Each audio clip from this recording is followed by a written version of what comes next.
Okay, here we go. This is exciting. Yes. Wow. So many people logging in already. Well, welcome to Gutenberg.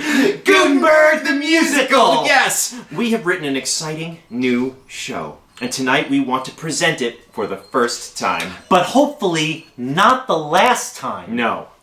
With any luck, we are hoping to take our show to Broadway.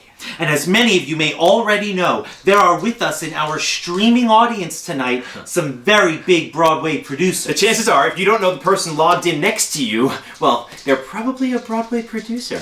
So tell them to produce our show. Yes! Seriously. Please, now, before we get started, we do want to be professional, so here are a few introductions. I'm Mr. Bud Davenport. I'm Mr. Doug Simon. We would have had an accompanist, but he chose to be elsewhere tonight. So now, Gutenberg the Musical! Yes, now writing a musical is not easy. Hats off to you, Elton John. But we did it! I wrote what we would call the book of the musical. The script. Yes! And I wrote the music. The score. And the songs. Beautiful songs. Thank you. And the lyrics, well, we wrote those together! Now you're probably sitting there and thinking, okay, so these two wrote a show, but what is it about? I don't know, Doug. You wrote the script. Why don't you tell us? All right, I will. It's about Johann Gutenberg. Who's he? Well, he's the guy who invented the printing press. And then printed up a bunch of copies of the Bible. Yes! But what else did he do? We did some research to find out. Google! We typed in Johann Gutenberg and printed out the first thing we came up. Would you read it, bud? Gutenberg, Johann. German printer born around the year 1400. Detailed records of his life and work are scant. Scant? Clearly, research was not going to help us. Right. So we took a different approach. Historical fiction. But what is historical fiction? It's fiction that's true. Oh, now, normally, when you go and see a Broadway musical, you usually expect to see a lot of amazing things. Things like puppets, turntables, helicopters, and people who used to be famous. Well, there are a lot of things like that in this show too. But tonight, you're going to have to use your imagination to see them. Imagination. Now, what you're going to see tonight is what we call a reading of a musical. Yes, but what is a reading of a musical? Does it mean that we're going to give them copies of the script and they can read it? No! No, of course not! No. What it means is there's no set. There are no costumes. There are only a few props and no cast. It's just me and Doug. Right! We're going to perform all of the roles and sing all of the songs and give you some help to understand the potential of what we have written. I think the key word here is potential. I also like the word help. Now, there are an awful lot of characters in this show. How will we differentiate? Using these cards. Oh, for example, right, when I have this card, I am a bootblack. And I'm a woman. You're a woman? Shut up. Now, you're going to see that this show is set in olden times. This means that many of the characters will talk like this. Cheerio! And, can I help you carry your bucket? Also, many of the characters in this show cannot read. Of course, that will all change with the climactic invention of the printing press. Now, just before we get started, we do want to take a second to talk about something pretty serious, and that is the Holocaust. Every important musical has to tackle at least one incredibly serious issue. Like racism. Or Vietnam. Or a man with half a face. So our show is set in Germany, and our serious issue has to be the Holocaust. Germans hate Jews. Not all of them. Well, maybe not anymore, but they used to. That hatred is in our show. It has to be. And now, Gutenberg the Musical! Prologue. The lights rise on the squalid, stinky bedroom of a friend of Gutenberg. The roof is made of dirty thatch. In the corner, there are rats gnawing on stinky cheese and lying absolutely still in the middle of the room, without moving, is a dead baby. Gutenberg's friend and the doctor examine the dead baby. Well, we did all we could, but I'm afraid your baby is dead. But I gave him this medicine. Them ain't medicine, them's jelly beans. Jelly beans? But... If only you could read. See ya. Jelly beans, not medicine. If only I could read, my son he wouldn't need an allergy. Stupid beans, not medicine. Oh God, here in this jar, I can't read what these are. Damn jelly beans. Hello, friend. Is there anything that Johann Gutenberg can do? Shut up! Friend of Gutenberg sobs like a woman. He cradles his dead baby in his illiterate arms. Blackout. Act 1, Scene 1. Schlimmer, Germany. A German town, full of German things like feet and short pants. Gutenberg walks down the dirt streets of this medieval burg and encounters a woman Good morning, Gutenberg. and her daughter. Hello, Mr. Gutenberg. They're carrying kraut. Sauerkraut. You can call me Johann. Johann Gutenberg. Hello, Mr. Gutenberg.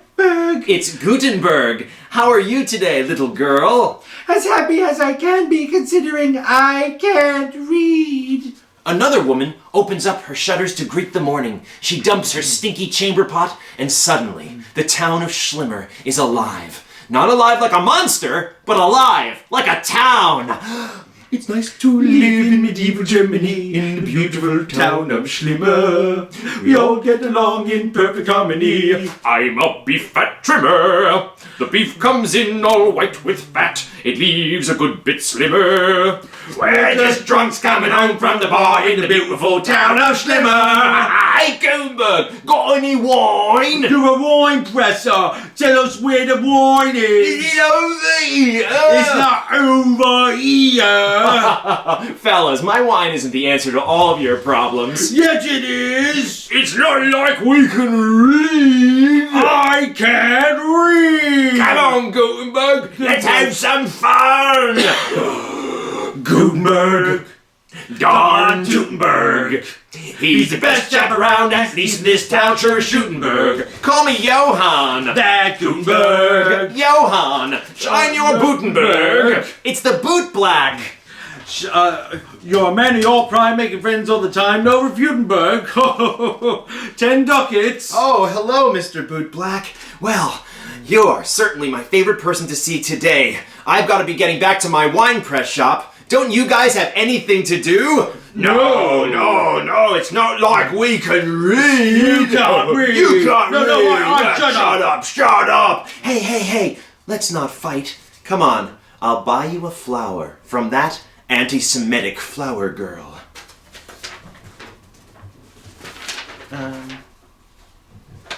Here's a posy you can wear in your lapel. I stole it from a Jew. He cried and he fought and I sent him straight to hell. Now it belongs to you. Ooh, Schlimmer, my lovely Schlimmer. You are the best damn town in Germany. Gutenberg. Gutenberg.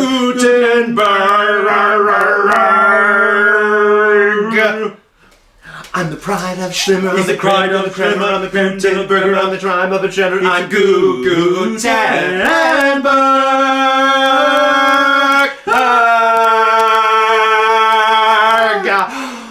That was our opening number.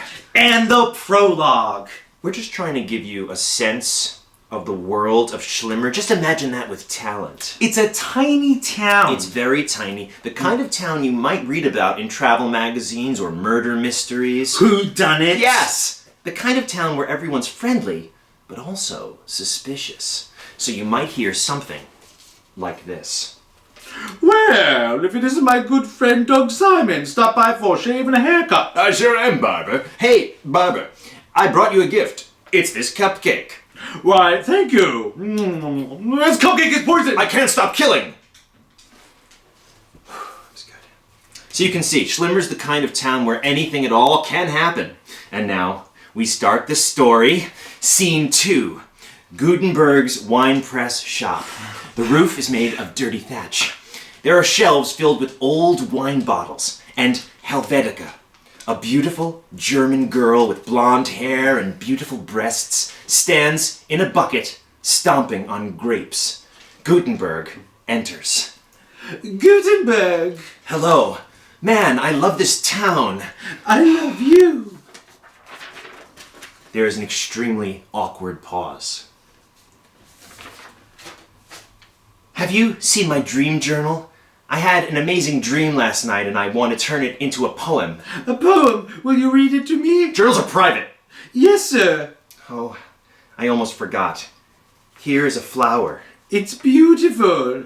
I got it from that horrible anti-Semitic flower girl. Destroy it! Yes, sir. There will be no hatred in my shop. Are you hungry? Yes. Do you want me to bake a lamb for you? No. But I Lamb- would like some stew. I would like some stew. Lamb stew. Lamb stew. Right away, sir. Good girl. I love you. You love me. No. I love you. E-W-E. You. E.W. who? You. Me. Stew. Female lamb stew. I don't understand. Why can no one in this town read? We have nothing to read. I see. That is the problem. I'll be in my wine press room, pressing wine. Here's your stew. I made it hotter and ready. Thank you. Barbara? Helvetica. Helvetica, yes. Okay. Thank you. You know, I couldn't make it without you. The wine, I mean. Yes, sir. Thank you, sir. Wonderful, sir. I watch him working at his press. I watch him make his wine. I stomp the grapes and dream about the day I'll make him mine. But I know that day will never come, 'cause I am too obtuse. I'm just too dumb to understand anything but his grape juice. And I can't read him. He's all Greek to me, but I still need him. Like a grape that needs a squeeze. His brain is bigger than my brain. We can spell and count by twos. He's so smart and good at stuff, and all I have is boobs, 'cause I was raised to milk a cow and sit upon a stool. And cows, they never ask you much, no wonder I'm a fool. There's no school, and I am dumbstruck. Every time he says my name, Helvetica. Gummistiefel, Helvetica Gummistiefel, Gummistiefel. It's been my name since birth, but there's one name I traded for on this flat planet Earth. So I'll stay here in my bucket, and one day I'll be Helvetica Gutenberg. Just you wait and see. So I'll be here, I'll be hearing church bells for us or we, be together, whichever, us or we, us or we, us or we, us or we.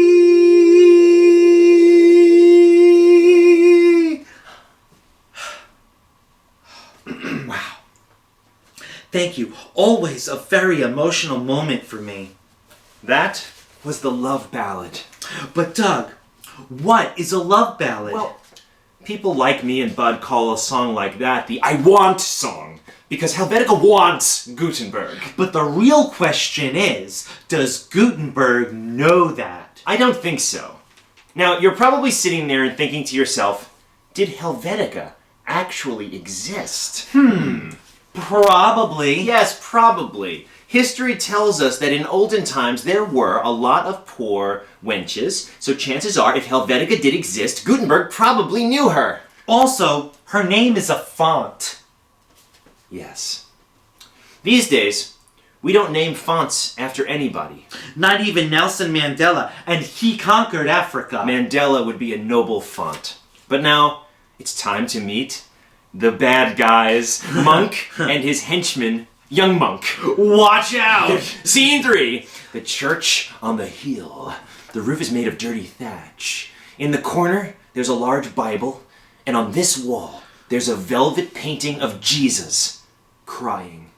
Monk, an evil man who hates God, is sitting at his desk sharpening a pencil, yes. He is very good at it. His henchman, Young Monk, enters. Monk, look, I found a cat in the alley. Give him to me. Oh, pretty kitty, I shall call you Satan. I shall take him and I'm gonna name him Satan. Young Monk, what are you doing over there by that huge Bible? Teaching myself how to read. In the beginning. No. Get him, Satan. You see what happens when you try to learn to read, young monk?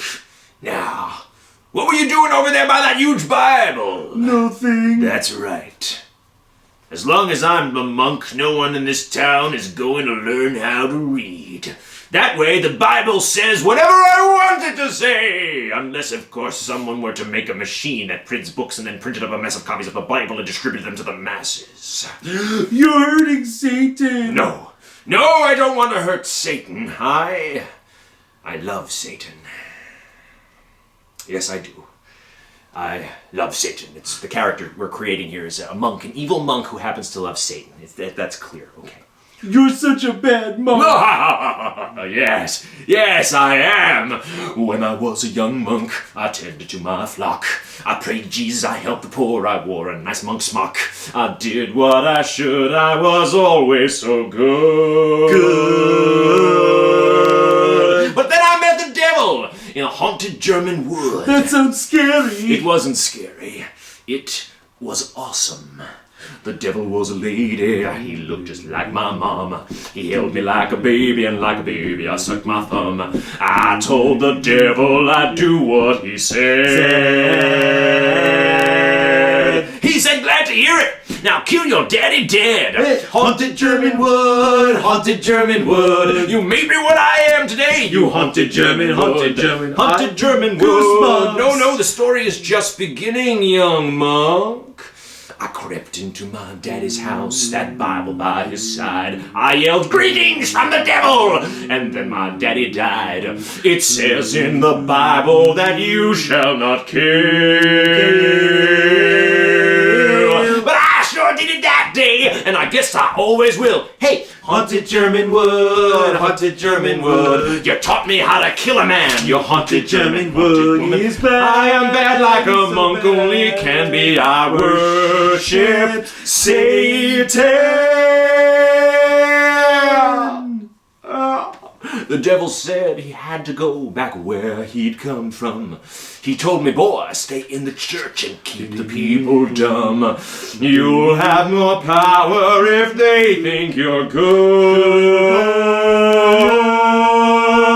But don't forget the evil of that haunted German wood. Hey, haunted German wood, haunted German wood. You're haunted. And you're German. You haunted German, haunted German, haunted German, haunted German, haunted German wood. Now it is the devil's turn. I see a book, I'll have it burned. I'll always treasure what I learned in that haunted German wood.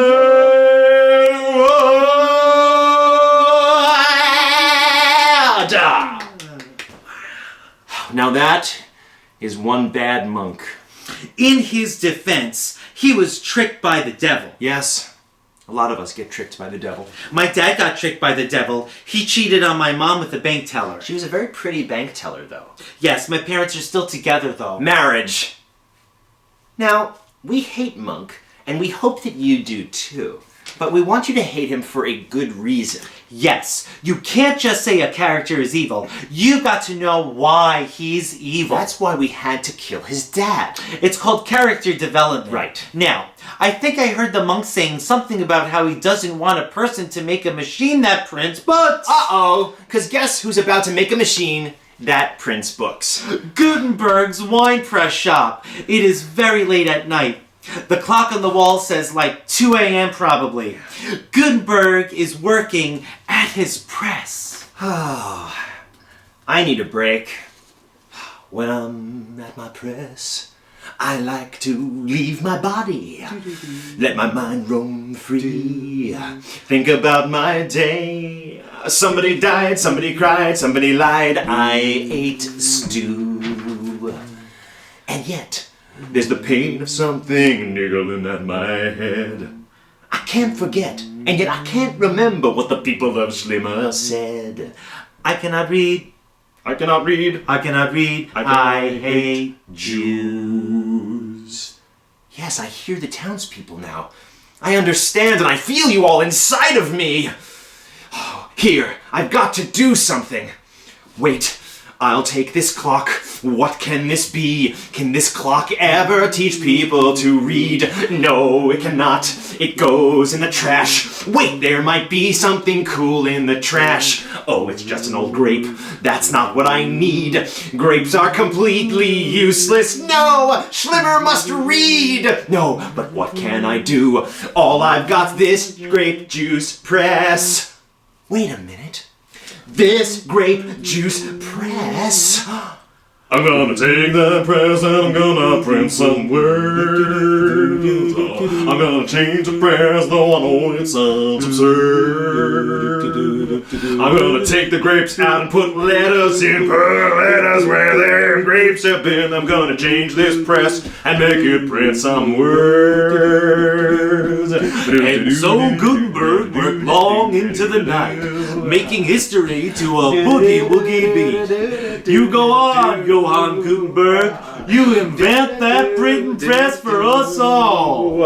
It's the first printing press in history. I'm gonna print up books for you and me. It's a printing press and I'm gonna print some words. Helvetica enters. Gutenberg! Hello. Look what I've invented. What is it? It's a printing press. It's wonderful. Should we toast? No! My glass. Silly girl. We don't make wine anymore. We make words. Words? Yes! And now that I'm done, get ready to read. This will be going down in history. Remember my face, there's a glimmer in Schlimmer. And that glimmer is me! Gutenber.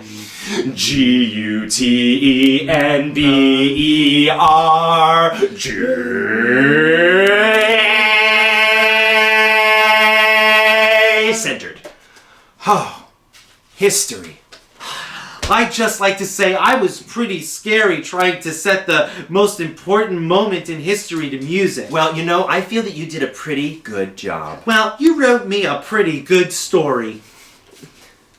This is awesome. We're doing it. No, I just want to say, everyone, I'm going to go off script here just for a minute, okay? Do it. Go off Okay, script. I'm going to go off script. I just want to say that when I was singing that song, I was singing about a printing press, but I was also thinking about our musicale. We wrote a musicale. Even Johann Gutenberg could not do that. If this show goes to Broadway, it will be an adventure 600 years in the making. If this show goes to Broadway, I am quitting my job at the nursing home. I'm quitting my job at Starbucks. What? No, you're a senior barrister. You should. Oh yeah, you're right. No, I'll you probably should stay. stay. There are great benefits, you know.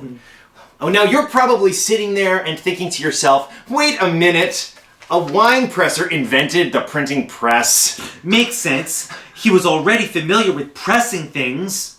What's the difference between a wine press and a printing press? One makes you drink, the other makes you think. And that was almost a lyric. It really should have been. Meh. Now, Gutenberg is amazing, but unless I'm crazy, he's not the only character in this show. You're not crazy! Scene 5, the streets of Schlimmer. The sky is sad, and the air smells like trash. Young monk is walking in the rain. That's me. Where's the young monk thing? There it is. Okay. I'm just too dumb to understand why he treats me like a dog. And like a dog, I can't read. I can't read. I don't know how to read. Why can't someone teach me how to read?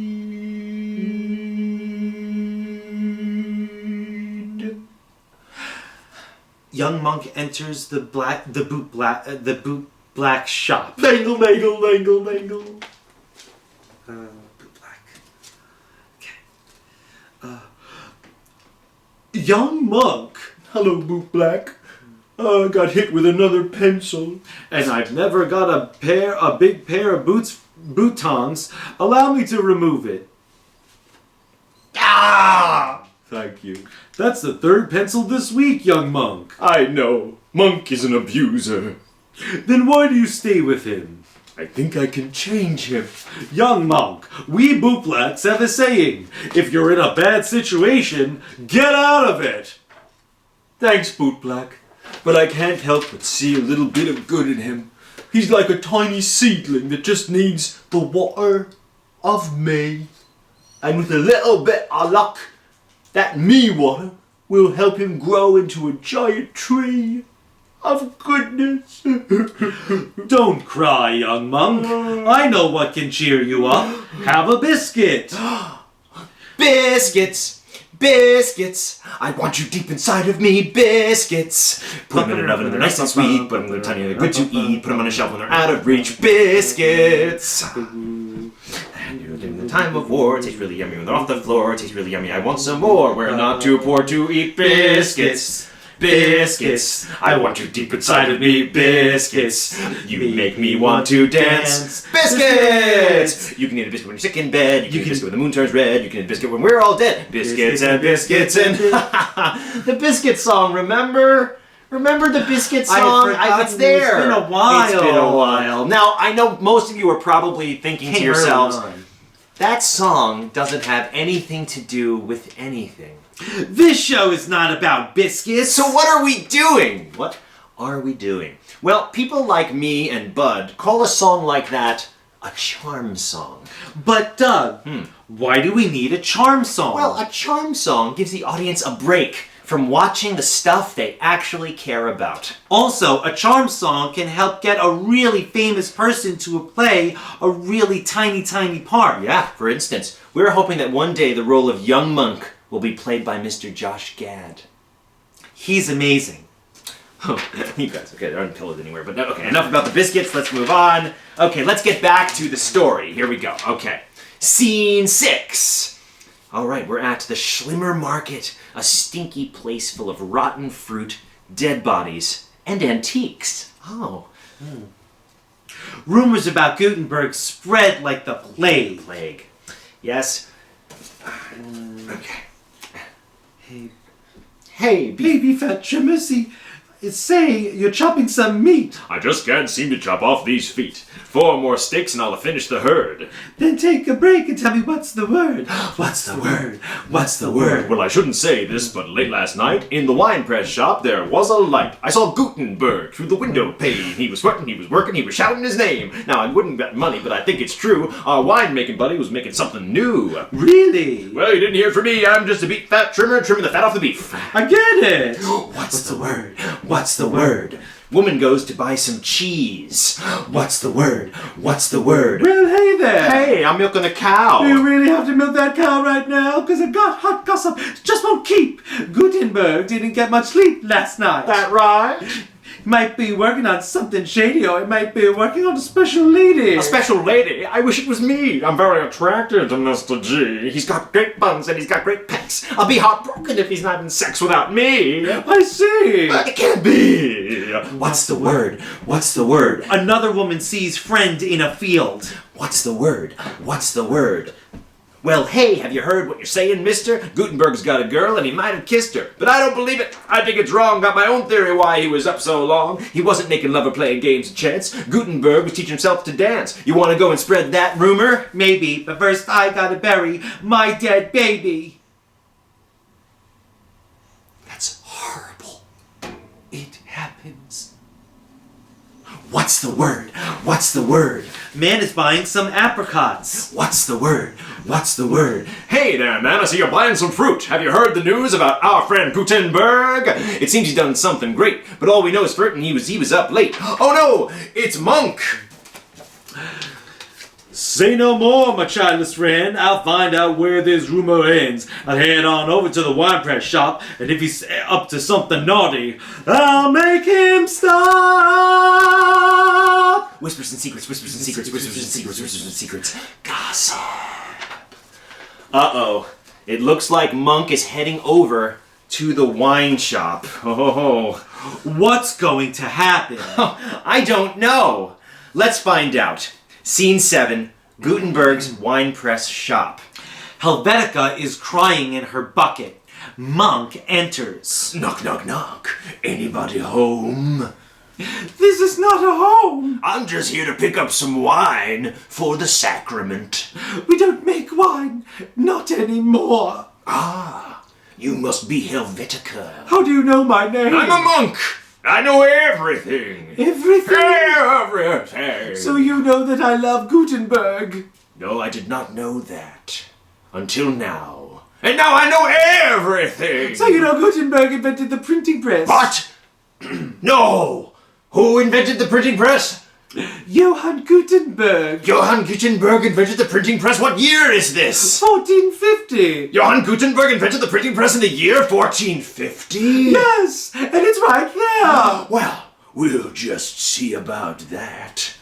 Oh, it burns. Do you know what I think it is, Helvetica? No. I think you're going to destroy the printing press. Why? Because if you don't make wine anymore, what use does Gutenberg have for you? I don't know. Poor Helvetica. You've made wine probably about 1,000,000 times. You dumb German wench. You fool, he's gone. What is that you're stomping on? Let me take a guess. There's grape juice on your dress. Isn't it time to stop the press? You mean destroy his printing press? That's right, Helvetica. The only thing standing between you and Gutenberg is this there printing press. Stop the press. You gotta stop the press so the press will stop you. Stop the press. You can get him back if you give it a chop. You stopped his grapes for wine.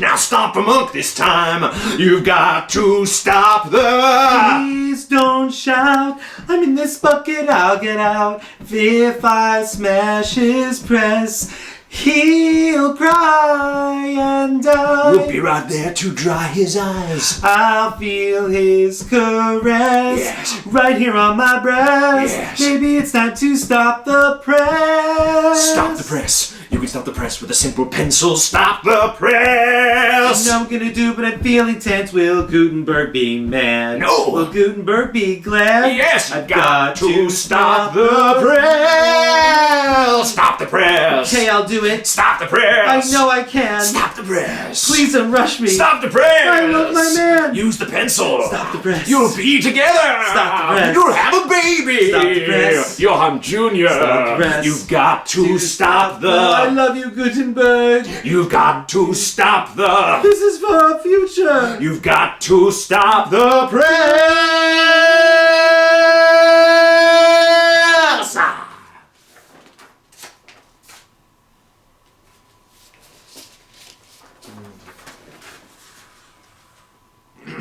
What have I done? My bidding. All right. Holy moly. Dog. Wow, that. What the dickens was that? Huh. Anyway, I'm sorry. Monk and Helvetica just destroyed the printing press. Would you please all of you logged in right now, just think about that for a second. let me say something. Sure. History does not always happen like we think. History is not always like they say in the so-called history books. Also, this may not have happened. But it could have. Yes! You see, we realized that once Gutenberg invented the printing press, there was no more story. So we destroyed it. Yes! And now anything can happen! And what's about to happen is the big Act 1 finale. Now, as many of you already know, a hit Broadway musical has to end its first act with a big rock song. And that's why we're about to send you rocking to the restroom to get yourselves ready for Act 2. Elderly viewers may wish to turn down their hearing devices. In an actual production, this song would include electric guitars and lasers. Okay. Scene 8. Rooftops of Schlimmer. Gutenberg stands, straddling a chimney, smoke billowing up around his face. When I got out of bed today, history was a lot more boring, but then I thought in a different way. Now the bird of inspiration soaring, look at these hands. They're attached to a normal man who probably changed your world. Tomorrow is tonight.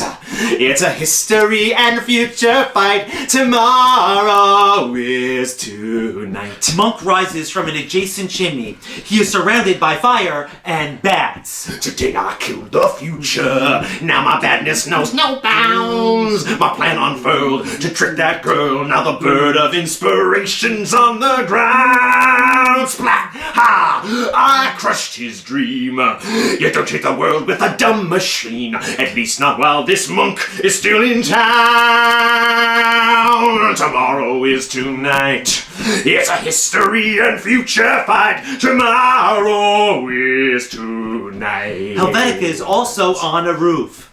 I feel like a bird who just destroyed a printing press, a bird who's in some serious distress. I don't have wings, that is bad for flying things. Monks in command. Don't say can't when you could say can. You only have one chance to be a star. Tomorrow is tonight. It's a history and future fight. Tomorrow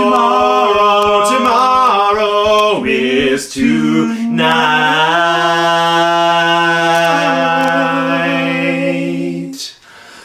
Tomorrow is to... What have I done? Intermission! But before you go anywhere, I want you to just realize that in this day of streaming age, we don't necessarily have to go to an intermission. You're probably watching this on your phone in a bathroom. So let's dive into Act 2, okay? Here we go. Again. Yes, here we go again. The second act. Does anyone really need to go take a restroom break? You Let can. us know We in can the kill comments. some time. Yeah, leave a comment there. That's fine. Because, you know, let's talk to the Broadway producers for just a moment. All you Broadway producers who are watching this right now, are you all here? Are you all present? Did you all log in? Okay, good. So, Bud and I were talking earlier before this stream, and we thought you must be sitting there thinking to yourself, I love this show more than any show that I've ever seen, but who are these guys up here right now? Yeah. Who are we? Yeah, so we thought we would take a second to tell you a little bit about us. Or we. All right, us or we. Us or we. Thank you. Helvetica, right? You're Helvetica. You're welcome. It's just a throwback. Just a little callback. From earlier, remember? Yeah, from... So we could be jokesters sometimes, but we also know how to be serious. You know, why don't you take it now, Bud? Now, my name is Bud Davenport. That you already know. But what you may not know, I'm 33, I'm single, and I love to make music. Watch out, ladies. Yes. I am looking for a wife. Yes. Other than Doug. Sometimes we act like an old married couple. But I'm not gay. No, he's not. But I am. My name is Doug Simon. I'm 34 years old, and I live in a studio apartment above an incredibly loud pet store. And I used to own a cat. Until it died. Yes. But now, Gutenberg the musical! Why did we write it? That is a good question. Well, I think it's pretty obvious to everyone why we wrote Mr. Johann Gutenberg. He's amazing. Oh, the most important man in history. Yeah. But why a musical? To help answer that question, let us take you back in time Oh. to 1997, the year of the snake. Bud had just been fired from his job at the Great American Ugh. Cookie Company. I stole a bunch of cookies. Yes, well, needless to say, he needed some cheering up, so I said, hey, Bud, let's sell your car and go see a Broadway show. Now, I had never been to a Broadway show, but I had lots of cassettes. We used to do these lip sync concerts for people in wheelchairs. They are a great audience, Yeah. but after we went to Broadway, I didn't want to pretend to sing someone else's songs. I wanted someone else to pretend to sing my songs. We were not successful right away. No. Our first show was Stephen King the musical. It was every Stephen King book all in one show. You know, I really think that can work. Totally. Our second show was all about vampires. Yeah, we learned that musicals about vampires do not work. No. Which brings us to Gutenberg the musical. The second act. Yes. Now, writing the second act of a musical is not easy. No. Many wonderful shows have been destroyed by a terrible second act. West Side Story, Godspell. Oklahoma, Jesus Christ Superstar. Guys and Dolls. The Passion of the Christ. All terrible. Wonderful, wonderful shows. I love the shows. But after intermission, Doug and I fell asleep. Knockout. Second acts are boring. They're all about ending stuff and wrapping up all the loose ends. We like loose ends. Everybody does. That's why we didn't worry about trying to wrap up our story in a nice shiny bow. A story's not a present. It's nothing like a present, but if it was, we'd want to give it to you. Maybe so you could take it to Broadway. Hey, speaking of stories, Doug, where did we leave off with his historical tale of Mr.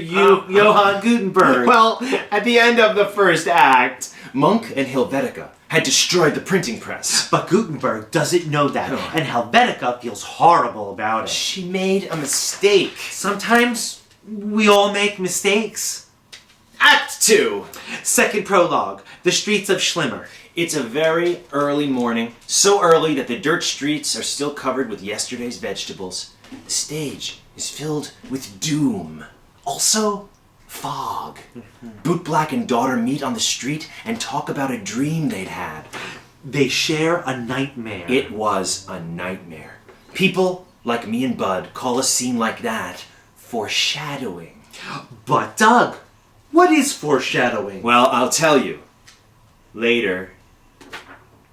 Okay, Act 2, Scene 1. An old-timey bar called the Rusty German. The roof is made of dirty thatch. The floor is covered in peanut shells. Gutenberg sits at the bar. He is drunk. I am drunk. I have been drinking wine and mead. And now my face is numb. I am drunk. I just can't wait for them to read. Do what? You're so cute and so dumb. You smell like a piece of horse. Gutenberg's drunk. I am drunk for the last time. Oh no! That's right, drunk. After tonight, old Gutenberg's not drinking wine anymore. I'm drinking words. You can't drink words. Oh, of course I can, drunk. Words can take on any form or shape. You've gone insane. No, words are like wine from a better grape. Huh? The grape of your brain. Oh. Words taste so sweet, with ice are just neat. Nothing can compete. I'm gonna get drunk off of words. I'm gonna come home late. I'm gonna stink of words. Wine is really fine, but really wine is just a word. Words, words, words. I'm gonna go get a drink. See ya. Hey, what's happening? Gutenberg's talking about getting drunk off of words. That sounds stupid. It's not words make you feel all tingly inside. Well, that's what I like about alcohol. Yes, but the words do it without the crippling chemical addiction. And that's the part I don't like. Well then, Pull up a seat, this is a treat. Guess we should repeat. We're gonna get drunk off our words. I'm going to start a fight. I'm gonna vomit words. Wine is Really only fine, but really wine is just a word. Words, words, words. Helvetica enters. Gutenberg. What? I've got to say, Yeah? can I get a second? Oh, I don't know what you're talking about. I've done something really awful. Come on, Helvetica, let's dance. Dance break. They waltz. Eventually, though, the music slows, and Gutenberg holds Helvetica close. Hello. I don't understand. Wine can make you do crazy things. Before we danced, you said my name. Yes, that's because I love you. Stew, female lamb stew. No, I mean yes, but I also love you. Y-O-U. Why, oh me? Yes, you can't read. You're fired. What? I'm firing you as my grape stomper, but I want to hire you as my wife. Oh, Gutenberg, I can't. I've done something awful. Helvetica leaves the bar in a tizzy. Where are you going? Where are you going? Second dance break. The entire cast rushes on stage and Gutenberg is sucked away into the madness. Some do wild leaps in the air. Some do flips, some do somersaults, Some do handstands, some chicken fight in the corner, and the old narrator soars above it all. The whole cast joins hands to form a chorus line and sing the final verse. We're gonna get drunk off our words. Someone else should drive, keep on rolling off words.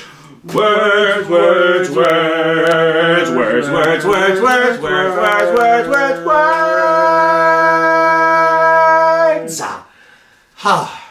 That was our big Act 2 opener. Yes, we sure hope you liked it and it brought you up to expectations that might have built up this entire expectation in the toilet. Now, did you notice how in that song Gutenberg kept singing about getting drunk off of words? Hey, Doug, so does that mean what I think it means? I don't know, bud. It's called a metaphor. But what is a metaphor? Well, a metaphor is when you say one thing and mean something else, but you're not lying.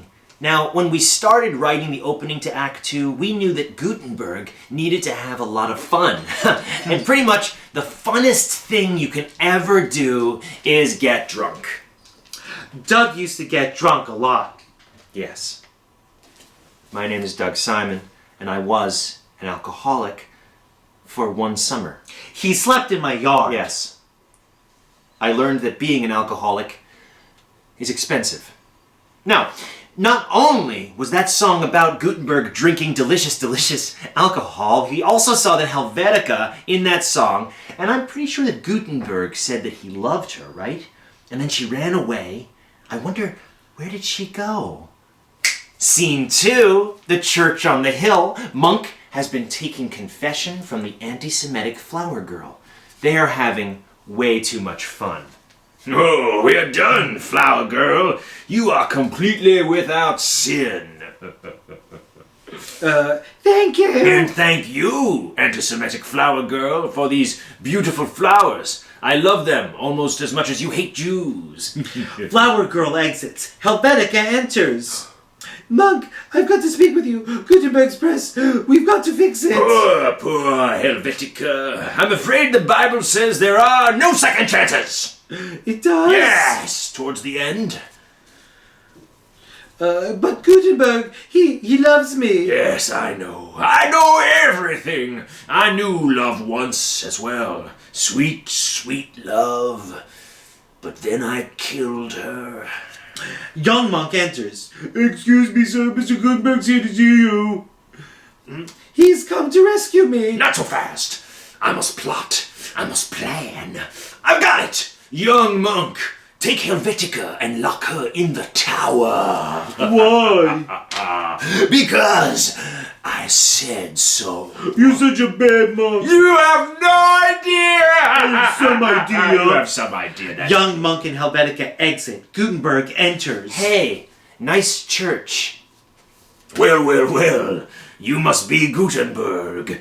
Correctamundo, but call me Johann. Johann Gutenberg. Well, Mr. Johann, what brings you to my church on the hill?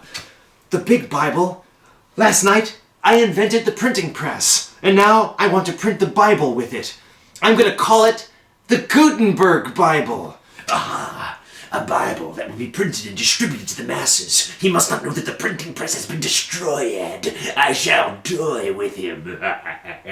Tell me, Johann Gutenberg, you ever thought about becoming a monk? I did once. Seemed pretty boring. No, Johann Gutenberg. Monking is power. No. Monk, don't you see? We are different. You believe in God. I believe in stuff. God and stuff don't mix. They're like bugs, crawling on beautiful skin. Plus, let's face it, you are a terrible monk. Choose your words very carefully, Johann Gutenberg. Words? Yes, I almost forgot. What? Words, yes! Like the words in the Gutenberg Bible. No! Words are why I came here. Doors lock. Windows closed. How? You're not going anywhere, Johann Gutenberg. Yes, I am. I'm taking the huge Bible with me. Oh, this feels like goodness. The only thing better than feeling this would be mass producing this feeling. Give me my Bible. The only thing better than this feeling will be mass producing it, Johann Gutenberg. Why don't you want to go to heaven? Heaven? Yes, heaven. Where do you think people go when they die? I don't know. I guess I think most people turn into dirt, maybe. But some people turn into statues.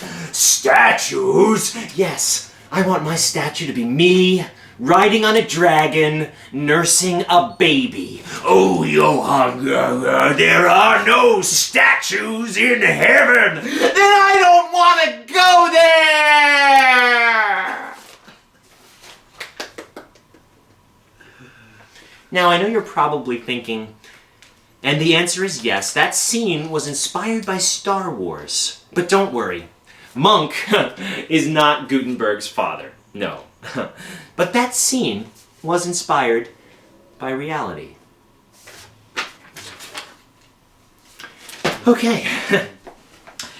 There sure are an awful lot of people talking about God these days. Yeah, but there's also a lot of people talking about stuff. It's a constant debate. Constant. And there's some people that believe you don't even need stuff. They think all you need is the Bible. Well, we think that that could be dumb, because the sound of child's laughter, isn't that the Bible? Isn't the beauty of a sunset the Bible? What about bacon? Now don't get us wrong. We love the Bible. Both parts. There are so many animals in there. And Gutenberg loved the Bible too. That's why he wanted everybody to read it. Which is exactly why Monk doesn't want it to have No, you see, Monk wants power. When you know something other that people do not know, then that becomes, in your own mind, that is power. Right. For instance, I'm going to tell Doug a secret. Now, I know a secret, and you, our viewers, do not. And that's power. But we want them to have a little bit of power, so I'm going to tell them the secret. He's a virgin. Yes, I am saving myself for marriage. Ladies. No? So now you all know. So you all have the power. And that's exactly what Gutenberg wanted. But the real question is, what does Helvetica want? Scene 3. The monk's evil tower. It is dark and dank. The floor is covered with rats and with feces. Helvetica stands at the window, overlooking the moon. I'm in a tower with rats and some feces. The man I adore is so close and yet so far. If you were here, I would ask him to squeeze these. My heart is one big scar. I'm blubbering like a retarded lady. And maybe I oughta be beaten. History's paved with the hearts of the stupid. Heaven is saved for the souls who have no sin. I thought I was brave when I said hey to Cupid, but I won't do that again, 'cause now I'll never have a friend or lover, so maybe I oughta go, maybe I might as well go to hell, might as well go to hell, might as well might as well go to hell. My mama told me that hell was a bad place, with no pretty kitties to cuddle when you're low.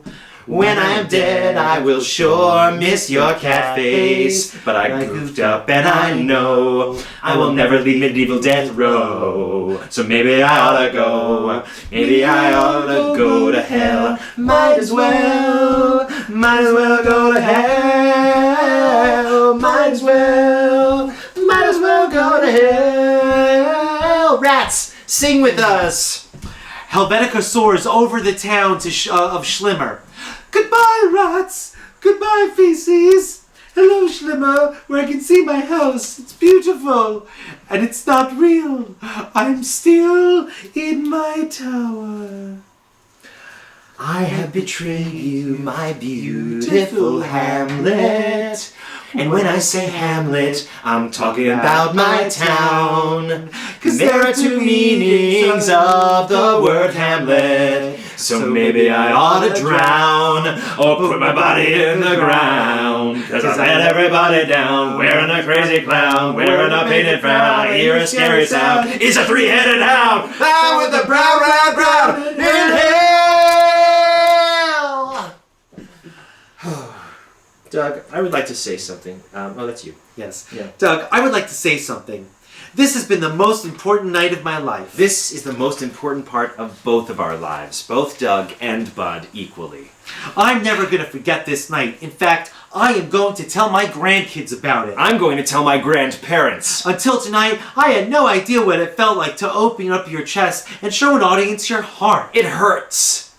But it's a good kind of hurt. And now I can't believe that we are almost at the end of the show. I know. I feel like my face is gonna fall off. I mean, think about it. The next time we see this show, we'll probably be sitting out there in the crowd in a Broadway audience. And there'll be like real dirt streets and real animals, and instead of like 2 drunks, there'll be like 100 drunks. 1,000 drunks. Like a million drunks. I'm so proud of you, Doug. I'm so proud of you too, Bud. Well, What? Wait. What were we supposed to talk about here? That you noticed how that song Helvetica kept singing about wanting to kill herself. Suicide is never the answer. Right, it's a permanent solution to a temporary problem. Unless you have a terminal illness. Then it's okay, then you should do it. Yeah. But Helvetica doesn't kill herself. She stays in her tower. Oh, now there is a scene that did not appear in the show, out of respect, and that's the scene where Monk tortures Helvetica. But I'm sure you can imagine it. You know, there's Helvetica curled up in the corner, dark room, and there's water dripping sounds, and the roof is made of dirty thatch, and Monk enters, and there's a sinister smile on his face, and he's wearing his finest robe, and he crosses there, and he swish with the robe, and he reaches towards Helvetica, and he's there. Maybe there's a tender touch there, but no, it can't be. No. Anyway, are we ready? We're gonna go on. Yeah, we're gonna go on. That scene was cut for a reason. Scene 4. The next morning. Today is the day of the German celebration known as Festival. Dawn is just beginning to break over the town of Schlimmer. Beef Fat Trimmer strides forward through the stinky morning mist. I smell bread rising with the east. The sun, it rises in the east. For today is no ordinary day. It's the day of festival. Today I dance The sun, at the rises festival. in the east. Lederhosen I pants, smell yeah, bread that's the best rising of all. with the east. For today is no ordinary day. It's the day of festival. We see Gutenberg pulling a wagon with the printing press inside, covered with a sheet. He is going to the town square. He does not know the printing press has been destroyed. They'll go nuts and lift me in their arms. When I show them my press, I'm taken to Festival. Oh, Gutenberg, I'm sorry. I am so psyched. Forgive me. I'll be even more well-liked. The town will have will have his head once they see the printing press is dead. The sun it rises in the Gutenberg, Gutenberg, Gutenberg. I smell the rising with the east. Gutenberg, Gutenberg, Gutenberg. For today is no ordinary day. It's the day of festival. It's the festival!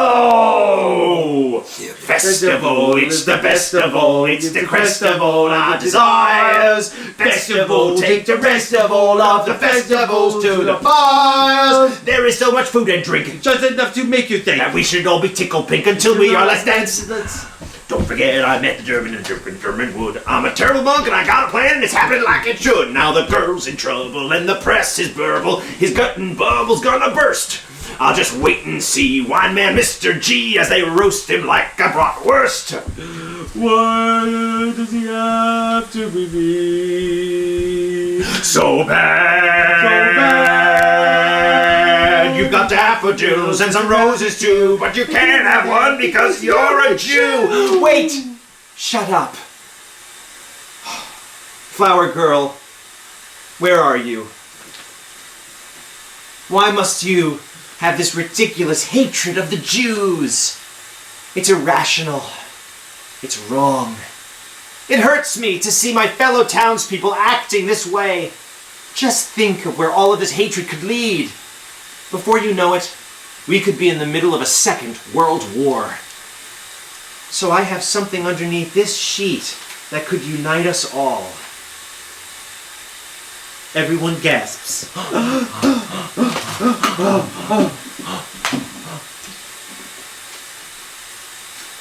Oh, well, well, well. What have you there? It was a printing press. A printing press. What's that for? I was going to change the world. Get him. The townspeople converge and attack Gutenberg. They are filled with irrational mob mentality and soon collect wood, light a fire, and burn Gutenberg alive. Lights shift. The cast joins hands and walks to the edge of the stage. I've lost beef fat trimmer here. Gutenberg's death did not stop his dream. His printing press was rebuilt and used to print many things. Like the Gutenberg Bible. As well as the very programs you hold in your hands. Some people still do not know how to read. But Gutenberg's dream of universal literacy remains unrealized. And we're not just talking about children and blind people. Statistics tell us that more than half the people in this stream cannot read. The struggle continues. And that is why the story of Gutenberg is an inspiration for all of us. Because it's not the success that matters, it's the dream. Hello, I'm Doug Simon. And this is Bud Davenport. And we wrote ourselves into the end of this musical. Because, like Gutenberg, we have dreams too. And while the printing press may not have solved all the world's problems, the Holocaust happened. We hope the story of the printing press did impress upon all of you the power of our dreams. Life can be cruel and kinda cold, and often no one's there to hold you when you cry. So those who hope must close their eyes and trust a brighter future lies in dreams, where our little lives are rounded with sleep.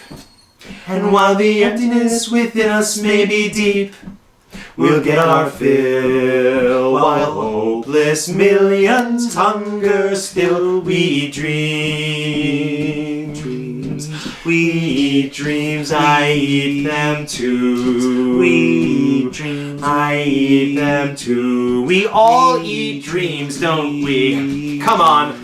Look at all the people in this dream who are still watching after everything that went wrong. They're here because of all of the dreams that we all have in our hearts, and we're spending this time right now to eat as many dreams as we can. They're delicious! So don't just sit there. We want you to type in, "We eat them too," right there on the side. When we sing, "We eat dreams, we eat them too. We eat dreams, we eat them too.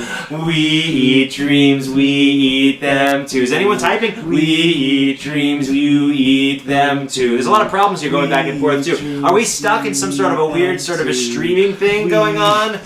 Well, where our little lives are grounded with a sleep, ding ding, and while the emptiness within us may be deep, ba-dum-bum, with our fill, while hopeless millions hunger still, we dream dreams. We dream, oh, oh, oh, oh, we